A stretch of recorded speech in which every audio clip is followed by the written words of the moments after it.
លិចសិស្សនៃហ្វុងនៅមិនទាន់បានបេដំការរបស់យើងទាំងស្រុងខ្យល់ខ្យាងឹតនឹងមុនចូលឲ្យដឹងសិទ្ធិរបស់ខ្លួនដើម្បីដឹងថាពិភពលោកនេះវាកំពុងជួបនឹងពន្លឺដ៏ស្រស់ស្អាត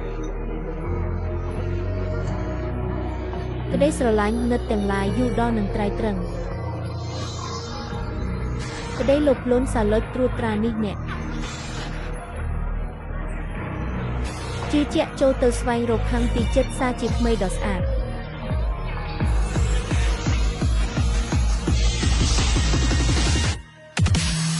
ពូជរកសិទ្ធដ៏កម្លាំងវីរខននឹងមានពងមេឃដ៏ធំធេង